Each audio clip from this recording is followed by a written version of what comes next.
a test of the NOAA radio's warning device. The preceding signal was a test of the weather radio station's public warning system.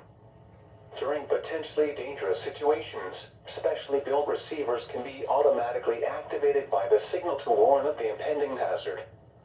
Tests of the signal and receiver's performance are normally conducted by the National Weather Service every Wednesday between 11 a.m. and 12 noon. If there is a threat of, or existing severe weather in the area on Wednesday, the test will be postponed until the next available good weather day. Problems with reception of this broadcast, normally more noticeable at greater distances from the transmitter, can occur even though you are using a good quality receiver in perfect working order.